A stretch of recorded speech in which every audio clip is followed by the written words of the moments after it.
대한민국 경제가 흔들리고 있습니다. 긍정적인 내용을 소개하고자 노력하는 제가 뉴스를 체크해도 늘 답답하고 안타까운 소식만 이어지고 있죠.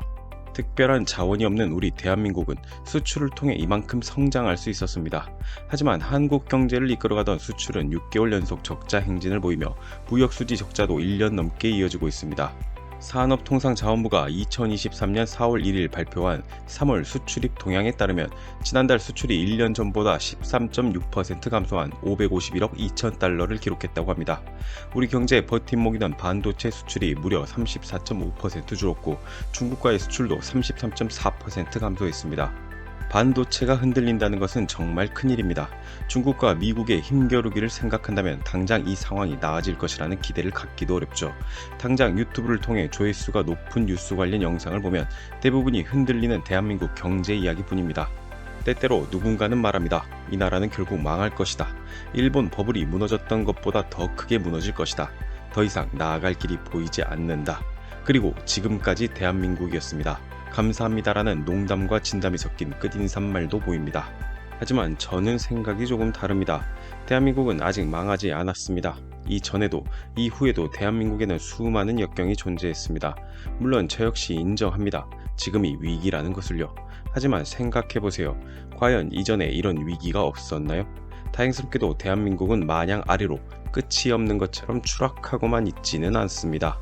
수출은 6개월 연속 감소세가 지속됐고 고물가, 고금리 등 글로벌 경기 둔화가 이어지는 가운데 놀랍게도 자동차, 2차 전지 등 자동차 관련 품목은 수출 증가를 보였습니다.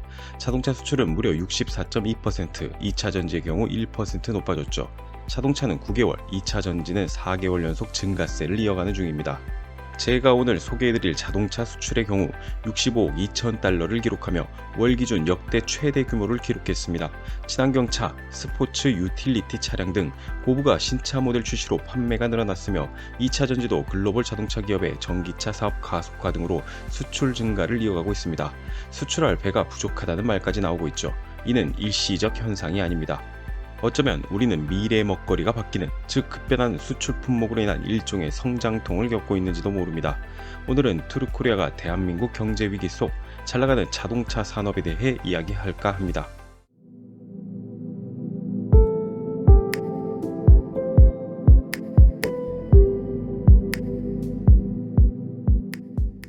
늘 대한민국 산업의 시작을 이야기하려면 필연적으로 안타까운 시절을 언급해야 합니다. 우리의 자동차 산업 역시 마찬가지죠. 우리나라에서 처음 달린 자동차는 포드의 리무진으로 고종황제 즉위 40주년을 기념해 1903년 의전용으로 들여온 것입니다. 이때는 황제가 차량에 오르는 것이 경망스럽다고 했으며 이 의미 있는 자동차는 러일 전쟁 후 허무하게 사라집니다. 그리고 1955년 민족 최대 비극사인 한국전쟁의 아픔이 생생하던 그 시절 우리 한국인이 만든 최초의 자동차가 태어납니다. 이름은 C8, 어감이 조금 그렇지만 자동차 생산의 시작이란 뜻입니다.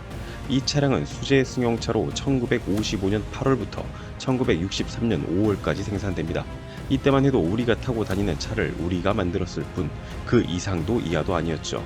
실제로 많은 인기를 끌었지만 일본산 차 수입이 시작되며 도태되게 되었습니다. 그리고 1974년 정주영 전 현대그룹 회장의 등장이 많은 것을 바꿉니다. 그는 말했습니다. 국산차를 수출하겠다고. 해외는 물론 국내에서도 비웃음을 샀습니다. 하지만 포니를 시작으로 우리 자동차는 세계에 나갈 준비를 합니다. 1996년 사상 처음으로 수출 실적 100만 대를 돌파했으며 현대차는 2004년 7월 누적 수출 대수 1000만 대 고지를 넘었죠. 사실 우리나라 자동차 산업의 역사를 이야기하는 것은 이 영상 시간으로 충분하지 않습니다. 때문에 힘든 현재 이 시기에 초점을 맞춰 이야기할까 합니다. 아직도 해외차에 대한 인식이 국산차에 비해 높고 현대 기아차의 독점 체제를 욕하는 사람도 많고 또 국산차 서비스나 품질에 불만을 품으신 분들이 많을 겁니다. 하지만 세계에서는 어떨까요? 완성차 그룹 IR 자료를 취합한 결과에 따르면 현대차 그룹은 2022년 전 세계에서 총 684만 5천 대의 자동차를 팔았습니다. 이 같은 판매량은 일본 토요타 그룹, 독일 폭스바겐 그룹에 이어 세계 3위입니다. 현대차 그룹의 글로벌 판매 순위는 지난 20여 년간 꾸준히 상승했지만 빅3에 진입한 것은 이번이 처음입니다. 프랑스 르노 그룹과 일본 닛산, 미쓰비시 자동차가 상호 출자 형태로 결합한 기업 연합인 르소니산 미쓰비시 얼라이언스, 미국 GM, 피아트 크라이슬러와 푸조, 시트로엔 그룹이 합병한 스텔란티스 그룹처럼 이름이 쟁쟁한 세계적 기업들이 현대차 그룹 뒤를 이었죠. 지난해 반도체 수급난 등으로 다른 자동차 기업 판매량이 모두 감소한 상황에서 현대차 그룹만 유일하게 플러스 성장을 거두었습니다. 현대차 그룹의 지난해 미국 시장의 점유율은 무려 10.8%나 되는데 유럽에서는 역대 최고 점유율인 9.4%를 기록했습니다. 여기까지 들으면 이런 생각을 하실 겁니다. 지금 이 기록이 일시적인 게 아닐까 하고요. 하지만 그렇지 않습니다.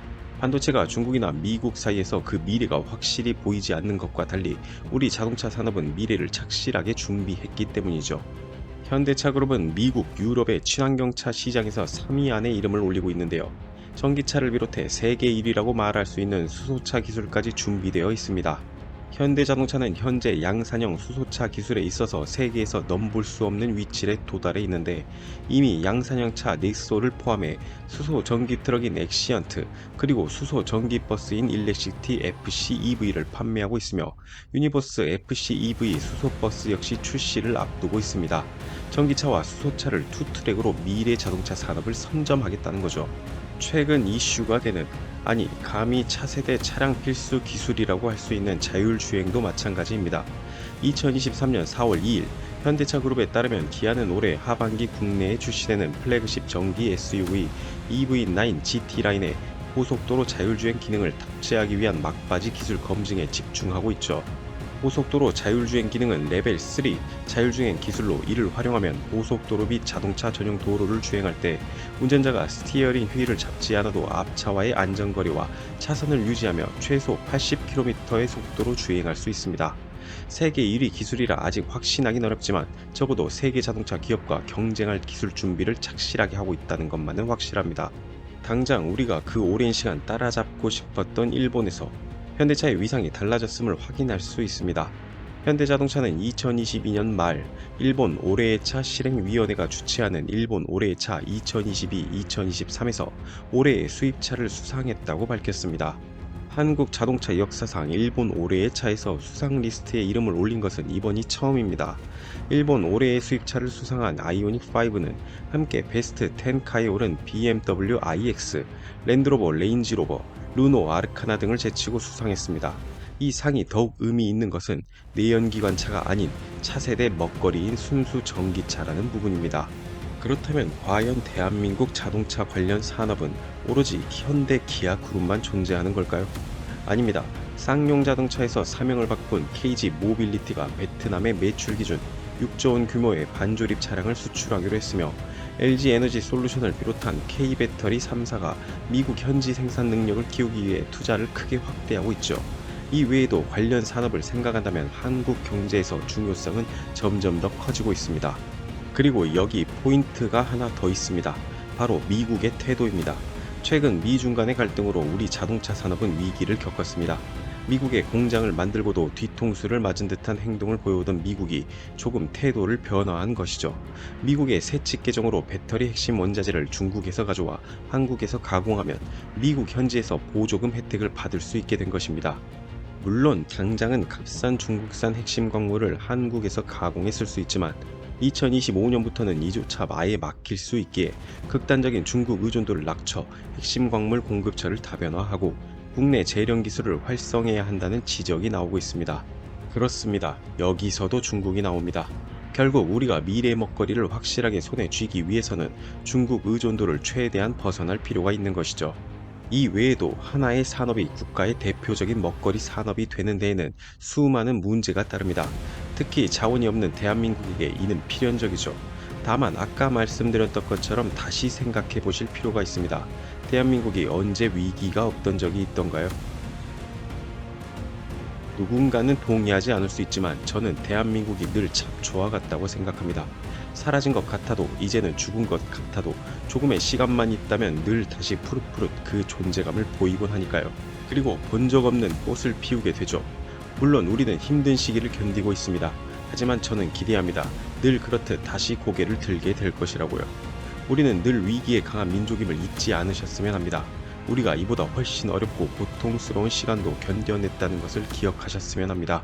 지금까지 대한민국이었습니다. 감사합니다 라는 끝인사가 아닌 다시 한번 대한민국입니다 라는 인사로 그 존재감을 보일 것이라 의심하지 않습니다. 영상을 시청해주셔서 감사합니다. 구독과 좋아요는 영상을 만드는 데 큰 힘이 됩니다.